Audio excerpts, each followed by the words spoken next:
selamat datang di DPM Talks, tempat ngobrol inspiratif yang seru dan keren pastinya. Saya, Azin Ekalindi, akan menemani kalian pada episode kali ini dengan tema yang pastinya menarik dan sayang untuk dilewatkan. Jadi gini, kita semua tahu organisasi mahasiswa memiliki banyak manfaat seperti bisa mengasah soft skill, memiliki banyak relasi, bahkan kita dapat mengatur manajemen waktu dengan baik. Tapi ya, di tengah semua kegiatan itu, kadang muncul gak sih pertanyaan seperti kita aktif karena pengen berkembang atau karena pengen dikenal? Nah, di episode kali ini, kita bakal bahas topik yang seru nih, yaitu topiknya ruang lingkup organisasi mahasiswa, sarana pengembangan diri, atau ajang gengsi bareng bintang tamu kita yang keren ini. Yang pertama ada Mas Danendra Bagasyah-Dama sebagai Ketua Umum DPM 2024 yang baru saja meraih gelarnya sebagai Sarjana Manajemen. Yang kedua ada Mas Firza Maulana Firdaus sebagai Ketua UKM Bisma tahun 2024 yang baru saja meraih gelarnya sebagai Sarjana Teknik. Apa kabar Mas Danen sama Mas Firza? Alhamdulillah. Wah, senang banget nih akhirnya kita bisa ngobrol di sini dalam podcast DPM 2025 ya. Oke, sebelum masuk ke pembahasan yang lebih dalam lagi, buat kalian yang lagi dengerin jangan lupa subscribe YouTube DPM 2025 dan share ke teman-teman kalian. Langsung saja ke pertanyaan kita dengan para bintang tamu. Pertanyaan pertama. Bisa diceritakan dulu pengalaman singkat saat menjadi ketua organisasi tahun lalu? Mas Danen dulu. Oke, sini saya kalau boleh cerita itu awal mula saya menjadi ketua. Ya. Itu karena hanya iseng dan regenerasi yang ada di DPM. Tapi ternyata saya memiliki alasan lebih kuat karena saya melihat banyak permasalahan internal yang ada di UMK ini masih belum teratasi. Oleh karena itu, saya tergerak hati saya untuk mencalonkan diri sebagai ketua. Seperti itu sih, kalau ini dari versi saya sendiri ya. Gitu. Baik, sudah cukup. Lanjut, Mas Firza. Kalau di kami sendiri, kalau di Bisma, dari saya itu sebelumnya di Bisma itu udah banyak potensi prestasi. Cuman karena mungkin masalah di dalamnya, lagi-lagi masalah organisasi kan masih ada. Kadang teman itu masalah sekolah, kuliah, dan sebagainya itu yang membuat, prestasinya udah baik. Jadi, bagaimana SDM-nya juga baik, itu yang membuat saya untuk bergerak menjadi ketua UKM Bisma 2024. Baik. Selanjutnya, apa motivasi kalian nih saat pertama kali memutuskan untuk bergabung dan kemudian mencalonkan diri sebagai ketua? Kalau saya pribadi, motivasi itu karena ini sih. Yang pertama itu saya pengen punya relasi, tentu saja, dan juga saya itu suka yang namanya challenge diri sendiri. Menjadi ketua, apalagi ketua umum DPM UMK itu menjadi suatu kebanggaan bagi setiap individu yang ada di UMK, terutama pegiat organisasi atau aktivis. Jadi kalau motivasi saya itu yang pertama relasi, lalu selanjutnya itu mengasah soft skill, public speaking, terus bagaimana cara kita itu dididik menjadi problem solver, karena mahasiswa itu harus terbiasa dengan pemecahan masalah secara cepat. Jadi ya alasan utama motivasi saya sih memang karena ingin membuktikan diri saya sendiri sih. Saya ini mampu apa enggak gitu. Baik. Lanjut ke Kak Firza selanjutnya. Mungkin kalau saya sih nggak jauh beda sih sama Kak Danendra, karena mungkin kita sebagai ketua atau kita masuk di organisasi tentunya memiliki pengalaman atau experience yang berbeda dari teman-teman yang lain yang mungkin hanya kuliah pulang. Di sisi lain juga sekarang kan di dunia kerja yang dibutuhkan itu soft skill, jadi mungkin soft skill itu nggak bisa kita dapatkan di perkuliahan, tapi di organisasi bagaimana kita mengenal teman, manajemen waktu, bahkan hal-hal kecil lainnya yang kita tidak bisa beli di tempat lain. Jadi kalian berdua motivasinya hampir sama ya, untuk menambah relasi terus soft skill. Betul. Oke, sudah. Lanjut ke pertanyaan kedua. Menurut kalian pribadi, apakah organisasi saat ini lebih banyak dimanfaatkan untuk pengembangan diri atau sudah mulai bergeser ke ajang pencitraan atau gengsi? Boleh dijawab, Mas Danan dulu? Oke, ini berarti periode ini atau periode saya dulu ya, kalau boleh tahu? Boleh Dua-duanya. periode sekarang aja, karena kan saat ini ya Oke. pertanyaannya. Iya. Kalau periode sekarang ini kan masih mau memasuki pertengahan periode ya. Iya. Saya lihat organisasi itu atau individu-individunya itu lebih aktif daripada yang kemarin. Tapi untuk yang sekarang ini saya rasa aktifnya itu di bagian pengabdian masyarakat. Kalau di periode saya dulu itu fokusnya memang kebanyakan di peraih prestasi, baik itu non akademik ataupun akademik seperti itu. Jadi saya rasa sih memang untuk periode ini ya tetap saja nggak cuma menjadi ajang gengsi gitu ya, karena kan namanya pengabdian itu adalah suatu bentuk ini yang harus sukarela, yang harus dilaksanakan. Yang harus dilaksanakan oleh mahasiswa kebanyakan, terutama pegiat organisasi gitu. Jadi menurut saya sih emang ini nggak hanya buat gengsi-gengsian aja ya, karena praktek lapangannya pun ada gitu. Baik, lanjut ke Mas Firza. Kalau menurut saya pribadi aslinya bukan pencitraan enggak juga, terus juga yang terlalu memikirkan kompetisi juga ada beberapa yang memikirkan. Tapi di sisi lain ketika teman-teman masuk organisasi itu banyak yang tiba-tiba keluar. Nah, itu mungkin karena menurut saya itu mentalnya sih yang belum siap. Rata-rata mungkin karena semester 2 atau semester 1 yang baru masuk organisasi itu masih ke bawah, belum move on dari SMA-nya, yang masih pada zona nyamannya, sehingga kadang mungkin ada yang aku ikut organisasi ini niatnya seperti ini, tapi kondisi di lapangan itu mungkin nggak sesuai. Ekspektasinya yang terlalu tinggi yang terlalu tinggi terhadap organisasi tersebut. Mungkin itu sih. FOMO nggak sih? Ya boleh dibilang kadang itu FOMO. Ya nggak semua ya, nggak semua. Iya, terkadang ada yang beberapa begitu. Baik, lanjut. Apa indikator yang kalian lihat ketika seseorang ikut organisasi untuk benar-benar belajar dengan sekedar pencitraan? Mungkin kalau dari aku dulu ya. Iya, boleh, silakan. Jadi teman-teman itu kebanyakan ya di kampus ini sendiri itu dia belum tahu memahami kata loyalitas terhadap organisasi. Yang namanya kita masuk organisasi itu tuh kita memberikan dampak dulu terhadap organisasi, baru organisasi memberikan dampak ke kita. Nah, kebanyakan dari teman-teman itu berharapnya aku masuk sini langsung mendapatkan dampak. Atau kadang bahasa kata lainnya itu benefit lah. Aku masuk sini pengen mendapatkan benefit ini. Padahal menurut saya itu nggak bisa. Kalau kita sendiri itu belum cinta terhadap organisasinya. Jadi kita yang pertama harus cinta dulu sama organisasinya. Kita harus paham. Aku masuk sini itu tujuannya apa? Organisasi ini di bidang apa? Membidangi apa?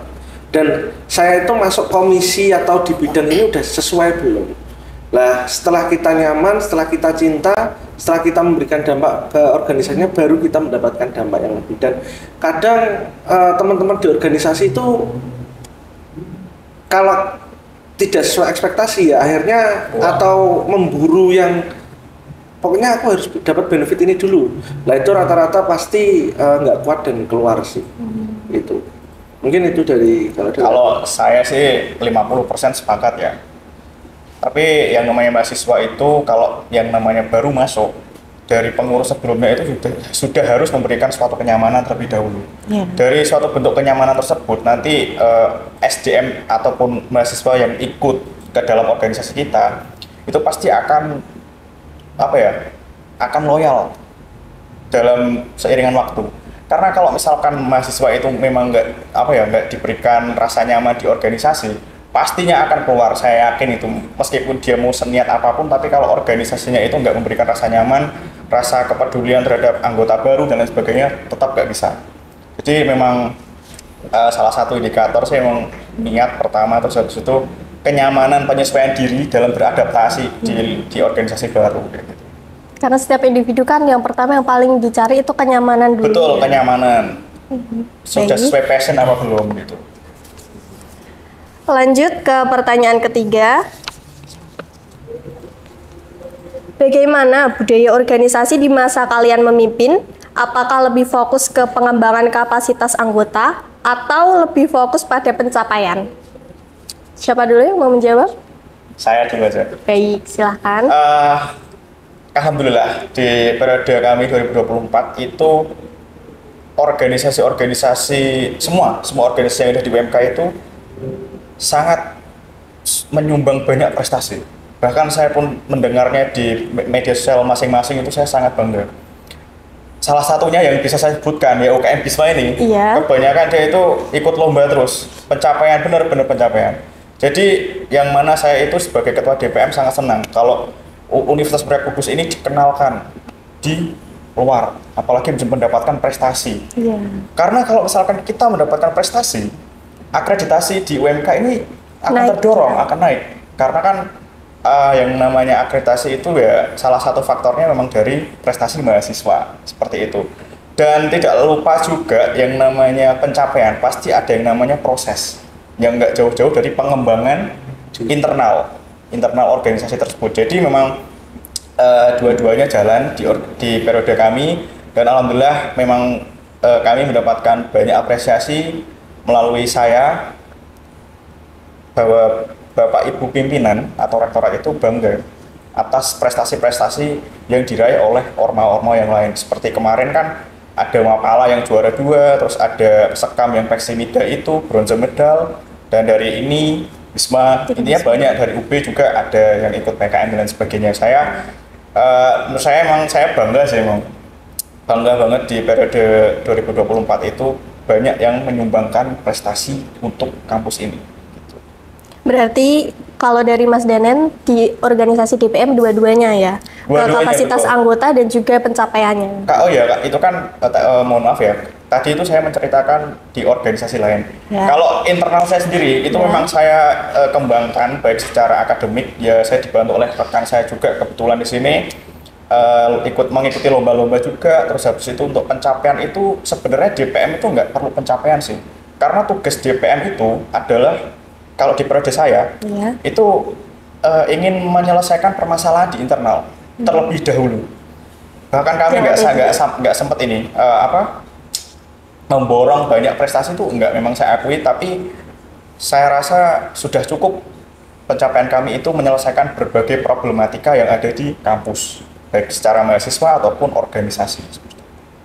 Berarti pencapaian dari DPM menurut Mas Danen itu menyelesaikan tugas dari DPM itu sendiri ya, sudah termasuk ke pencapaian. Betul, ya. Oh, begitu. Lanjut ke Mas Firza. Ya kalau saya sih mungkin ya bagi tugas sama Mas Danendra, mungkin kalau di DPM kita itu lebih ke bagaimana menciptakan kondisi di kampus itu lebih stabil. Betul. Kalau di saya di Bisma sendiri memang kebetulan kami itu lebih fokus kepada kompetisi di bidang wirausaha, yang mana tentu kompetisi sama citra itu nggak jauh lah. Kalau kita itu bersinar, pasti kita citra kita juga akan mengikuti. Maka teman-teman juga saya dorong untuk bagaimana kita berprestasi. Berproses itu memang sulit kita. Dari misal contoh PKN kan kita harus dari internal dulu. Itu mungkin masa-masa yang harus dilewati teman-teman sih, supaya bisa mengembangkan yang namanya kalah menang itu udah biasa. Itu mungkin dari saya seperti itu. Dua narasumber ini bestie sekali ya ternyata. Iya, dari zaman semester berapa ya? Semester 3 ya? Iya, 3. Semester 3 saya di Bisma itu. Saling menolong antar organisasinya ya. Saling menolong. Lanjut ke pertanyaan keempat. Apa tantangan terbesar yang kalian hadapi dalam menjaga idealisme organisasi sebagai tempat belajar dan tumbuh? Mungkin kalau dari saya itu kebetulan organisasi saya itu banyak perempuannya. Di Bisma itu 90% perempuan, 10% nggak ada, malah cowoknya hanya sedikit. Yang mana tentu saya menjadi leader dengan SDM yang lebih banyak, teman ceweknya itu membuat kadang itu dalam tanda kutip banyak dramanya. Oh begitu ya, karena cewek itu ribet gitu ya. Jadi kadang mudah tersentuh hatinya. Tapi ya bukan kadang Mas, emang iya. Ya, memang iya kan. Nah maka dari itu kami tetap menjaga profesionalitas. Cuman ya di sisi lain kita nggak bisa terlalu keras ya. Let it flow lah. Tetap kita mengalir aja.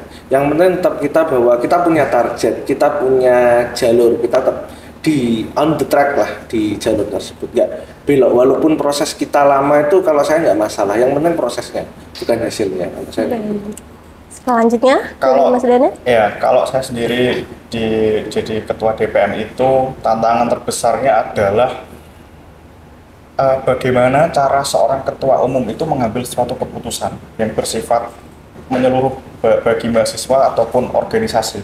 Karena kalau misalkan dari DPM-nya salah langkah, otomatis akan yang menimbulkan keblunderan dalam arti itu kegagalan seorang ketua, apalagi ketua DPM. Jadi ketua DPM itu memang harus hati-hati dalam memilih ataupun memutuskan suatu hal, karena kan memang ini bersifat global dan bersifat itu perwakilan dari seluruh mahasiswa.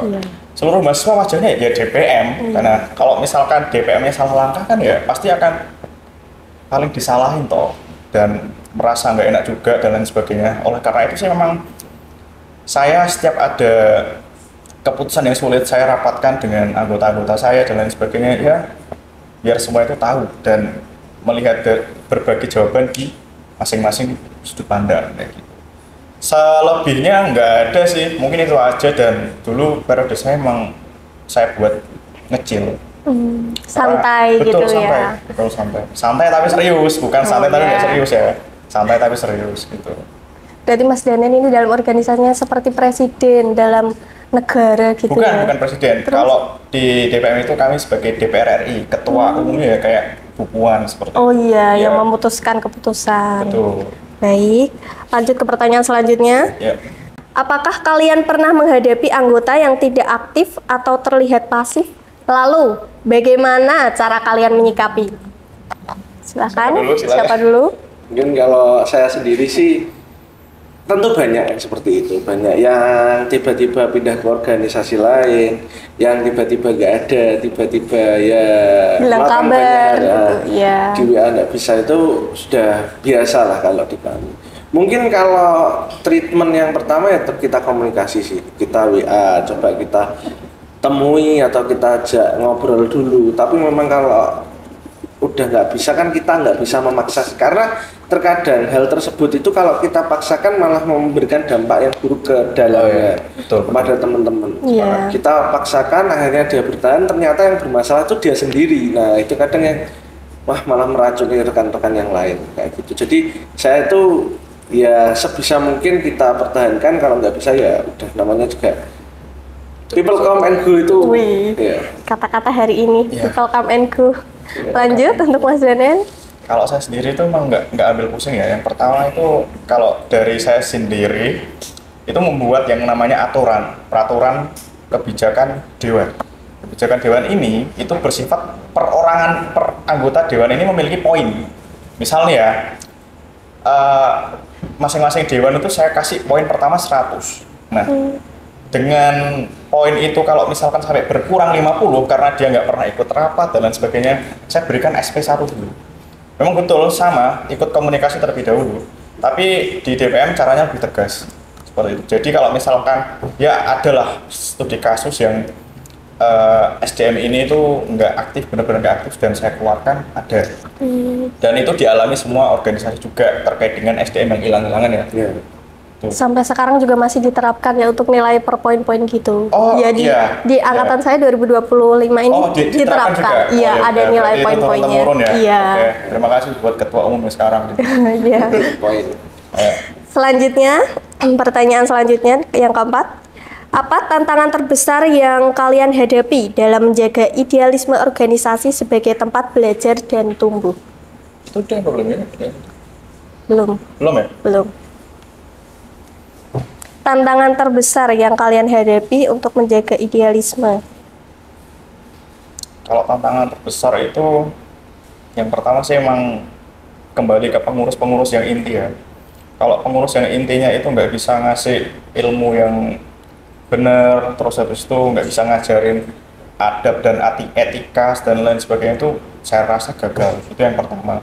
Karena saya sendiri mengalami bahwasanya ada satu anggota saya, mantan anggota saya itu yang nggak pernah aktif, dan saya itu sudah mencoba komunikasi ya. Oh ini malah jadi curhat, nggak apa-apa ya? Iya Curhat silahkan, sedikit nggak tidak apa-apa. Ini Podcastnya juga semi pengalaman, formal ya, boleh di sharing-sharing pengalaman aja. juga, Ya. sharing-sharing ya.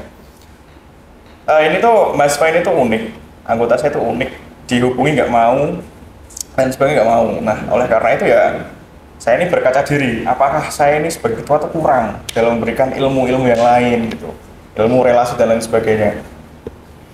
Menurut saya itu gimana ya, dari pengurus inti itu memang harus memberikan kenyamanan dalam pengkaderan ya, kalau bahasa sekarang pengkaderan kita didik dari awal, yang mulai anggota baru kita tuh harus bekali dengan ilmu-ilmu keorganisasian, idealismenya DPM itu seperti apa, biar nanti kalau misalkan suatu saat ada mohon maaf ini di organisasi kan pasti ada yang namanya koalisi sama oposisi ya. Iya.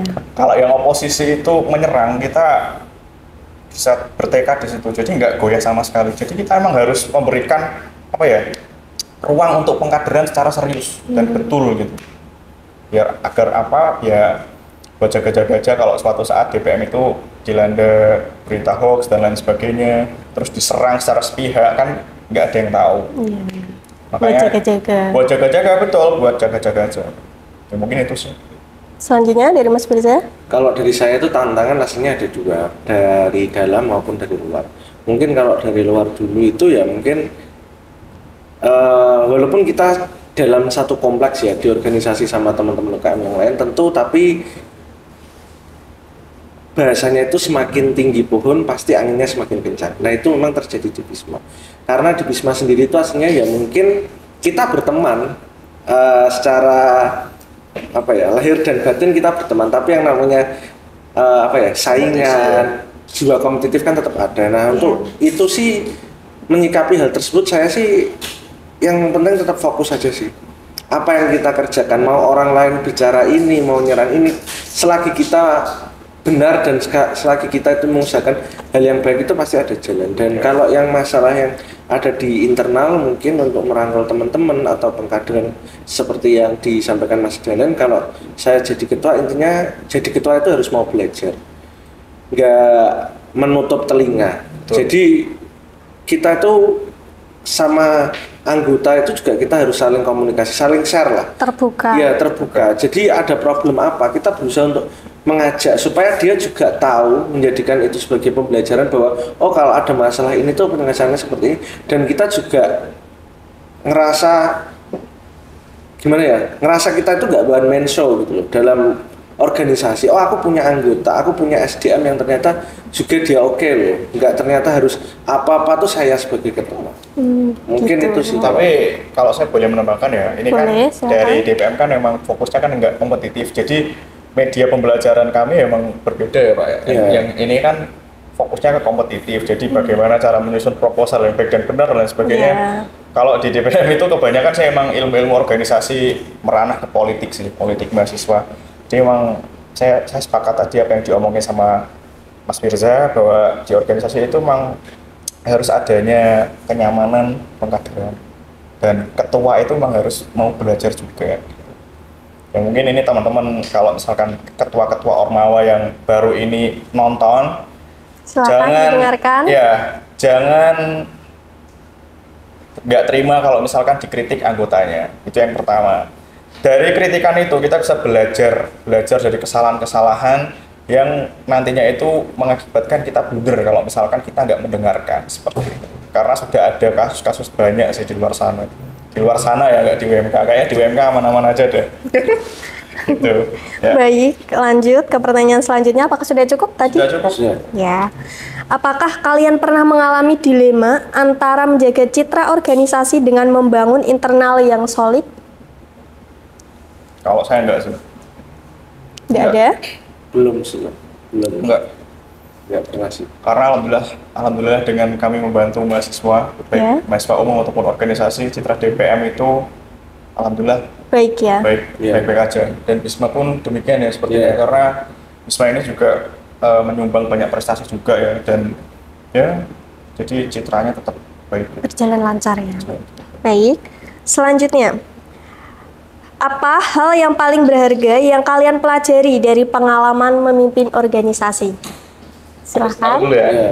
Kalau saya itu adalah rasa kekeluargaan, Gitu. rasa sibuk juga. Yang dulunya itu ketemu terus setiap hari kuliah rapat atau kura-kura ya. Iya, kalau sekarang. mahasiswa Ya, kura-kura. Kura-kura. Itu tuh rasanya kayak ada feel yang Berbeda. nyaman, berbeda, Oh, betul. gitu. Kayak wah, ini kayak keluarga aku sendiri. Jadi kalau sudah demi seperti ini, rasanya itu ada yang hilang rasanya. Yang dulunya ikut rapat dan lain sebagainya sekarang nggak ada. Dan Paruh itu, nafasnya hilang ya. iya, betul, rasanya ada yang kurang gitu. Itu masih kayak terbayang-bayang nanti sore ada rapat gitu ya Pak ya. Ya. Malam-malam rapat juga tapi online gitu. Ya, wajarnya organisasi. Baik. Kalau dari Mas Firza? Ya mungkin sama sih, kekeluargaan, dan di sisi lain karena memang model kepemimpinan saya itu yang suka marah-marah. Jadi mungkin itu yang saya kadang tuh kangen kalau lihat teman-teman kadang tuh Dimarahin. ya bukan sih. Tandanya kangen marah-marah ya. Bukan sih, karena memang ya aslinya tuh marah-marah itu menurut saya tuh media untuk kita transfer ilmu ke teman-teman. Enggak juga.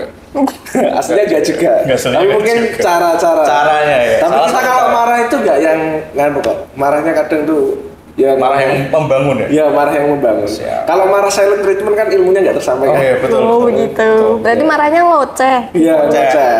Ya. Baik, berarti yang paling dikangenin dari Mas Firza? Marah-marah. Marah-marah. Karena kalau nggak gitu, molor itu kalau rapat pasti 1 jam, 1 jam setengah. Janjian 3:30 tuh maghrib baru mulai. Itu sih. Di Puskesmas seperti itu ya Pak. Iya. Baik, apakah sudah cukup? Cukup. Lanjut ke pertanyaan selanjutnya. Apa pesan kalian untuk generasi baru yang ingin bergabung organisasi? Lalu bagaimana caranya agar tidak terjebak dalam budaya gengsi tapi tetap bisa berkembang? Pesan saya buat mahasiswa-mahasiswa yang di luar sana yang masih belum tergabung di organisasi. Yang pertama, itu jangan FOMO, jangan ikut-ikutan. Kalian harus punya tujuan. Terus yang kedua itu jangan mau kalau misalkan kalian itu disuruh apa ya, kupu-kupu sama orang tua kalian. Karena yang namanya kuliah aja itu kita dapat ilmu akademiknya, tapi ilmu sosial dan lain sebagainya kita nggak dapat. Yang kedua ya, yang selanjutnya itu ikut organisasi itu banyak benefitnya. Yang pertama memang ikut lomba-lomba, personal branding ya, Iya. personal branding, terus kalian bisa meningkatkan soft skill juga. Jadi mau tunggu apa lagi gitu? Ya. Joinlah ke organisasi-organisasi yang kalian itu minati. Kalau misalkan minatnya di bidang politik mahasiswa bisa ikut BEM ataupun DPM. Kalau misalkan kalian ingin suka menjelajahi alam, Mapala itu cocok. Terus itu ada kalau tari dan lain sebagainya ada sekam, nimnong itu ada. Pokoknya di UMK itu ada semua gitu. Jadi tunggu apa lagi? Kalian adalah generasi penerus kami dan kalian itu nantinya akan menjadi orang yang sukses kalau kalau ikut organisasi. Ya meskipun nggak ada fakta yang 100% ya, tapi berpotensi. Lebih siap lah untuk Lebih siap menghadapi Di dunia dunia luar. kerja. Betul. Itu sih kalau saya. Note-nya jangan FOMO karena FOMO tidak Betul. semua baik ya. Jangan Iya. FOMO ya teman-teman. FOMO adalah hal yang jahat. Jahat buat organisasi yang kalian tempati maksudnya. Baik, selanjutnya dari Mas Firza. mungkin kalau dari aku sih tipsnya itu kenali potensi diri kalian dulu sih. Jangan misal semester 1 ya, untuk semester 1 itu jangan langsung keburu aku ikut organisasi lah ini, tapi nggak tahu potensi dirinya sendiri, nggak tahu organisasinya sendiri itu dia juga nggak tahu. Jadi kenali potensi diri kalian terlebih dahulu, terus kalian itu lihat organisasi mana yang sesuai dengan potensi kalian. Ya. Jadi baik dari diri kalian juga menguntungkan, bagi organisasinya juga sama-sama menguntungkan. Saling menguntungkan. Terus juga dalam organisasi juga kalian tentu akan mendapatkan banyak hal, teman yang banyak, relasi yang banyak, dan pengalaman-pengalaman yang mungkin nggak bisa aku sebutkan satu persatu di sini. Mungkin salah satunya ya kita bisa jalan-jalan mungkin. Kalau kita lomba itu kan kita sambil jalan-jalan. Dapat saku ya Pak ya? Ya dapat jajan, dapat makan. Terus intinya belum tentu teman kalian itu bisa menikmati hal yang sama atau mendapatkan hal yang sama sih. Dan yang terakhir mungkin dari saya, kebawa perasaan itu menurut saya udah biasa, nggak apa-apa. Tapi jadikan itu sebagai upaya supaya mental kita itu kuat. Jadi bukan berarti kita baper itu kita menerima, nggak apa-apa, bukan. Tapi di situ kita belajar untuk menguatkan hati dan perasaan kita supaya kedepannya ketika kita berada di masyarakat, kita mengenal orang baru, itu nggak mudah kaget. Oh, ternyata kumpul dengan orang ini tuh seperti ini, kumpul dengan orang ini tuh seperti ini, supaya mengenal pembawaannya, bukan mengenal karakternya bahwa semua orang itu buruk ketika ngomong keras, enggak. Aslinya itu pembawaan orang masing-masing. Banyak orang yang suaranya lirih tapi jahat, tapi banyak orang yang suaranya keras, tegas, tapi dia orangnya baik. Kenali hatinya sih, bukan dari suaranya. Mungkin itu dari saya. Kata-kata dari Mas Firza ya. Terlalu banyak ya kata-kata dia. Tapi keren kata-katanya dia, keren banget. Oke. Baik, cukup. Selanjutnya apa pertanyaan penutup? Yang pertama, kalau kalian diberi kesempatan untuk memimpin kembali, hal apa yang ingin kalian perbaiki atau lakukan? Yang pertama ya, kalau saya jadi ketua DPM lagi, kalau bisa mengulang, saya akan membuat audiensi. Itu loh, gedung tempat parkiran tuh sempit Pak ya. Saya mau adakan audiensi buat gedung parkir tingkat. Karena mahasiswa banyak yang protes, motor-motornya pada rusak gitu. Jadi hal yang pertama kali saya lakukan adalah mengadakan audiensi dengan pimpinan terkait dengan parkir. Ya. Selanjutnya dari Mas Firza. Oke, ini kan flashback ya ceritanya, atau menghayal diberikan kesempatan. Mungkin kalau aku sih satu sih, Bisma itu yang belum punya. Cita-citaku tuh dulu pengen di Bisma ada Mapres yang lahir dari Bisma. Sampai sekarang belum ada. Kemarin mau ada satu tapi gagal ya. Semoga nanti kedepannya itu ada lah. Itu sama aslinya saya tuh pengen BC yang lebih luas lagi. Best kan? Ya, karena itu tuh gimana ya, menurut saya rumah kedua sih buat teman-teman. Kayak kita itu bisa akrab, kita itu bisa punya teman yang sebenarnya tuh justru di teman organisasi dibanding teman di kelas. Kalau menurut saya itu. Oh iya, saya sepakat. Karena BC itu sarana buat kita ketemu keluarga baru, bisa ngobrol, bisa komunikasi. Kadang kalau nunggu jeda kelas ya, yang nggak punya teman pasti ke BC, ketemu teman organisasinya. Itu sih mungkin. Tapi BC Bisma sendiri sudah keren kok Mas. Sudah ada karpetnya, ada AC-nya, elit ya. BC DPM nggak ada ya? Ya. Lebih elit BC Bisma. Lebih elit BC Bisma. Mungkin itu karena keuletan ketuanya. Kan mengatur bisnis ya, jadi bisnis. Se-BC-BC-nya pun. Betul. Bahkan BC itu disewain buat bisnis dia. Oh gitu. Enggak. Karena gini ya, kalau masalah BC ya, mungkin biar teman-teman tahu. Karena saya tuh berpikirnya bukan, saya sebagai ketua itu lihatnya di luar, nggak mau lihat di dalam. Bagaimana Bisma itu kalau bisa ya seperti mungkin kita lihatlah Ormawa di UB di Brawijaya itu seperti apa, di UI itu seperti apa. Ya Bisma harus bisa standarnya seperti ini. Karena rektorat aja kita lihat kan standarnya bisa. Harusnya BC Bisma itu bisa. Jadi bukan berarti terus mohon maaf ya, misal oh BC Ormawa 11 seperti ini, aku ya paling enggak seperti ini, enggak. Kalau aku, kita harus lihatnya di luar, jangan kita stuck di situ aja. Itu biar supaya kita juga berkembang. Oh, kalau saya boleh nambahin dikit ya. Kalau emang dari periode saya itu kan memang ada pengajuan sarana dan prasarana. Itu memang saya sengaja di akhir-akhir. Karena apa? Saya melihat banyak organisasi itu yang mengajukan belum di ACC. Dan itu memang bersifat urgensi banget gitu.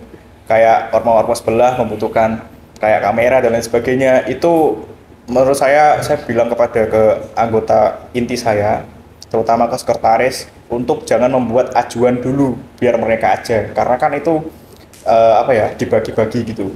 Jadi ya basecamp yang dulu di periode saya di DPM itu ya memang seadanya gitu. Namanya juga basecamp rakyat. Basecamp rakyat. Lanjut ke pertanyaan terakhir. Dalam satu kalimat, apa makna organisasi bagi kalian? Siapa dulu? Kalau aku satu kalimat ya, itu organisasi itu bertumbuh sih. Itu organisasi bertumbuh. Ya. Kalau saya, family, keluarga, balik lagi ke keluarga. Asli dari periode saya itu memang saya sudah tanamkan ilmu kekeluargaan di organisasi. Jadi ya Satu kata yang menggambarkan organisasi itu adalah keluarga. Karena kalau di setiap kita kesusahan, pasti yang nolong ya keluarga. Kalau misalkan kita jauh dari keluarga utama kita, keluarga kedua yang di organisasi pasti menolong. Makanya satu kata yang menggambarkan organisasi itu adalah keluarga. Tapi nggak lupa juga pengembangan diri. Kalau boleh dua kata ya, keluarga dan pengembangan diri. Gitu. Kalau paling utama memang saya keluarga asli. Mas Deden ini ternyata family man ya. Family man, yes, I am. Wah, nggak kerasa ya obrolan kita hari ini benar-benar seru dan menginspirasi sekali. Terima kasih banyak buat Mas Denen dan Mas Firza yang sudah sharing-sharing hal keren. Siap. Dan buat kalian semua yang dengerin, ingat ya, setiap langkah kecil yang kalian ambil hari ini akan membawa perubahan besar di masa depan. Saya Lidi pamit undur diri, terima kasih.